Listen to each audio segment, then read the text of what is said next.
여러분 안녕하세요. 주님의 이름으로 축복합니다. 하나님의 샬롬이 함께하기를 소망합니다. 오늘은 대림절 첫째 주일을 맞아서 하나님 말씀을 나누려고 합니다.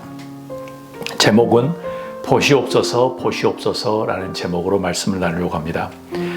대림절은 영어로 애드벤트인데요, 라틴어로 애드벤투스에서 유래되었습니다.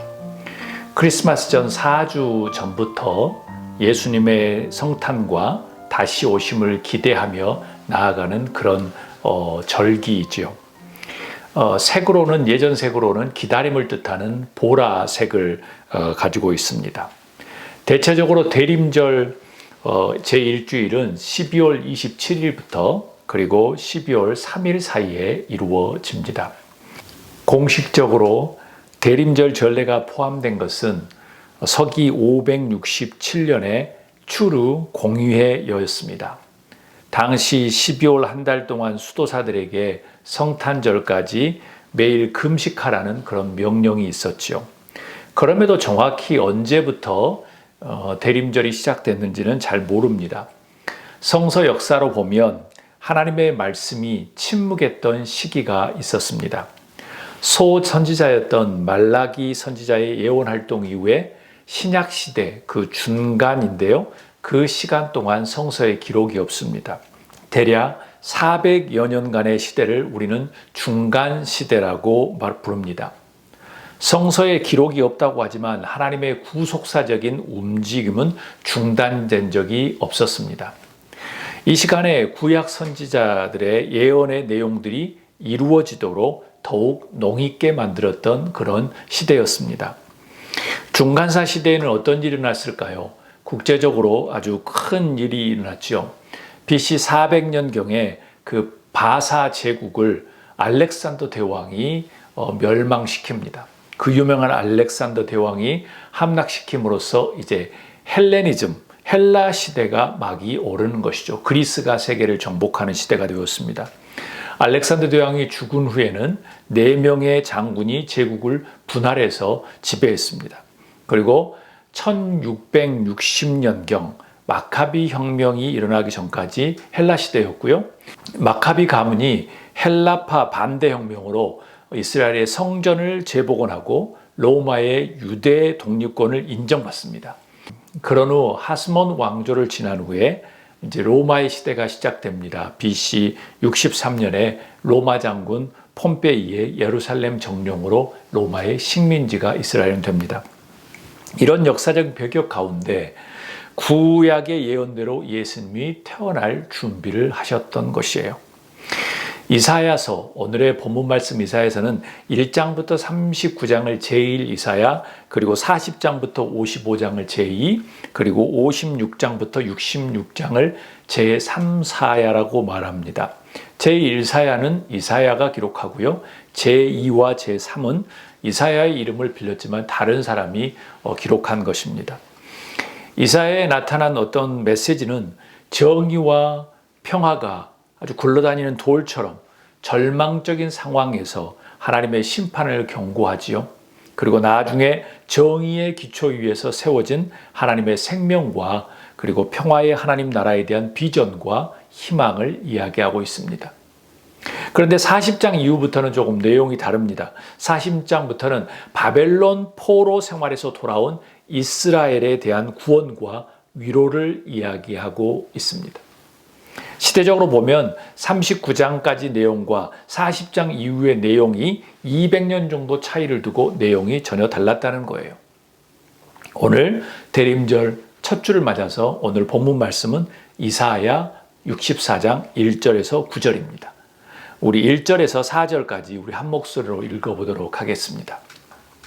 원하건대 주는 하늘을 가르고 강림하시고 주 앞에서 산들이 진동하기를 불이 섭을 사르며 불이 물을 끄님 같게 하사 주의 원수들이 주의 이름을 알게 하시며 이방 나라들로 주 앞에서 떨게 하옵소서. 주께서 강림하사 우리가 생각하지 못한 두려운 일을 행하시던 그때에 산들이 주 앞에서 진동하였사오니 주 외에는 자기를 앙망하는 자를 위하여 이런 일을 행한 신을 옛부터 들은 자가 없고 귀로 들은 자도 없고 눈으로 본 자도 없었나이다. 아멘. 오늘 말씀은 5절부터 다루고자 합니다. 우리 5절 말씀 큰 목소리로 읽도록 하겠습니다. 주께서 기쁘게 공의를 행하는 자와 주의 길에서 주를 기억하는 자를 선대하시거늘 우리가 범죄함으로 주께서 진노하셨사오며 이 현상이 이미 오래되었사오니 우리가 어찌 구원을 얻을 수 있으리까. 아멘. 이 말씀을 주목하십시오. 기쁘게 공의를 행하는 자와 주의 길에서 주를 기억하는 자를 선대하시거늘 우리가 범죄함으로 주께서 진노하셨사오며 이 현상이 이미 오래되었습니다 라고 말합니다. 그리하여 우리가 어찌 구원을 얻을 수 있을까라고 본문은 이야기해요. 예수님이 오시기 전 중간기, 묵시기가 없었던 시절과 같습니다. 현재는 과연 어떠한가요? 현재도 말씀이 흔한 세상이지만 예배가 흔한 것처럼 보이지만 묵시가 없는 시절 같기도 합니다. 무감각해진 21세기 신앙과 21세기 교회들을 향한 말씀은 아닌가 싶어요. 이 현상이 이미 오래되었사오니 우리가 어찌 구원을 얻을 수 있겠습니까? 왜 그럴까요? 왜 이렇게 말씀과 예배가 많은 것처럼 보이지만 묵시가 없는 것처럼 중간 시대처럼 정말 죄 안에 있을까요? 이 현상이 아주 오래되었다고 이야기합니다. 범죄하는 것이, 진노가 어찌 우리가 구원을 받을 수 있겠습니까? 라고 이야기해요. 왜 그럴까요? 이것입니다. 자신들이 원하는 소리만 듣기를 원합니다. 자신들이 위로받는 것, 자신들이 자녀들이 잘 되는 것, 돈을 잘 버는 것, 유명해지는 것, 자기가 편해지는 것을 위해서 그런 소리만 듣기를 원해서 그런 거예요. 두 번째는 이럴 수 있습니다. 모두 방금 이야기했던 것처럼 성공과 부자가 되고 병 고침에 그런 어떤 것들만 자기들이 원하는 것만 계속 집중하고 응답받기를 원한다는 거예요. 세 번째는 또 이야기했던 것처럼 감정적인 평화, 감정적인 안식, 나만 조금 편하면 된다라고 하는 그것을 위해서 신앙을 갖는 거예요. 그것을 위해서 기도하는 것이죠. 그 다음 네 번째는 이제 관심이 없을 만큼 삶이 넉넉해졌다는 거예요. 하나님은 필요 없다는 겁니다. 나는 이제 잘 사니까. 우리 다음 목소리로 6절 말씀을 읽도록 하겠습니다. 무릇 우리는 다 부정한 자 같아서 우리의 의는 다 더러운 옷 같으며 우리는 다 잎사귀 같이 시들므로 우리의 죄악이 바람같이 우리를 몰아가나이다. 아멘. 와, 이 말씀 보면 너무나도 감동입니다. 무릇 우리는 다 부정한 자 같아서 겉으로는 부정하지 않게 보여요. 그렇지만 영적으로 마음적으로 부정함을 알고 있습니다. 그런데 이 표현이 너무나도 멋져요. 우리의 의는 다 더러운 옷 같으며 의롭다고 하는 것처럼 보이는데 더러운 옷이래요. 우리는 다 잎사귀 같이 시들므로 생명력을 상실했다는 거예요. 우리의 죄악이 바람같이 우리를 몰아가나이다. 우리의 죄가 바람같이 몰아간다고 이야기합니다. 우리가 죄악을 느낀다고 해도 아니면 절감한다고 해도 바람이 와서 우리를 몰아가는데 우리는 아무것도 할 수 없다는 겁니다. 그게 곧 중간기의 시대입니다. 예수님이 오셔야만 해결할 수밖에 없는 묵시가 없는 시대의 삶입니다. 우리가 절감하더라도 그리고 무감각하더라도 우리 힘으로는 어떻게 버텨낼 수도 없는 그런 시기입니다. 꼭 죄악이 가득해서 어찌할 수 없는 상황을 오늘 본문 말씀 10절에서 11절은 너무나도 잘 설명하고 있습니다. 우리 다음 목소리 읽을까요? 주의 거룩한 성읍들이 광야가 되었으며 시온이 광야가 되었으며 예루살렘이 황폐하였나이다. 우리 조상들이 주를 찬송하던 우리의 거룩하고 아름다운 성전이 불에 탔으며 우리가 즐거워하던 곳이 다 황폐하였나이다. 아멘. 어느 누구도 예루살렘 성전이 이렇게 되리라고는 상상하지 못했습니다. 하나님의 택한 백성에게 멸망은 없을 것이라고 생각했어요. 그런데 이사야서는 이야기합니다. 주의 거룩한 성읍이 다 무너져서 광야가 되고 시온이 광야가 되고 예루살렘이 황폐하였나이다. 우리 조상들이 주를 찬송하던 우리의 거룩하고 아름다운 성전이 불에 탔으며 우리가 즐거워하던 곳이 다 황폐하였나이다. 아멘. 이것은 과거에 있었던 일을 지금 증언하는 것도 될 수 있고요. 현실에 정말 준강 시대 같은 묵시가 없는 이 시대에 현재 교회와 현재 신앙인들과 저의 모습은 아닌가 두려움 속에 있습니다. 왜 이렇게 될까요? 이것입니다.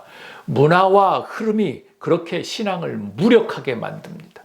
우리가 비록 죄악이 있다는 걸 깨닫거나 죄악에 무감각하거나 알고 있다 할지라도 그 바람이 우리를 몰아세우는 것처럼 문화와 흐름이 그렇게 되면 우리도 버티기 쉽지 않다는 것입니다.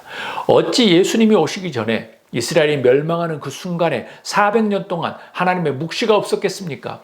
어떤 사람은 하나님의 은혜를 깨달으며 살기도 하겠지요.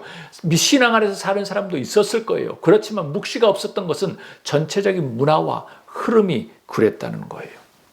두 번째, 왜 그럴까요? 정신과 영을 지배하는 어둠의 세력이 가만히 내버려 두지 않기 때문입니다. 우는 사자처럼 물고 찢기고 넘어뜨리려고 하는 것이에요. 우리 다 함께 7절 말씀을 읽도록 하겠습니다. 주의 이름을 부르는 자가 없으며 스스로 분발하여 주를 붙잡는 자가 없사오니 이는 주께서 우리에게 얼굴을 숨기시며 우리의 죄악으로 말미암아 우리가 소멸되게 하셨음이니라. 아멘. 너무나도 대단한 말씀이에요. 주의 이름을 부르는 자가 없대요. 스스로 분발하여 스스로 회개하여 돌이켜서 주를 붙잡는 자가 없다고 말합니다.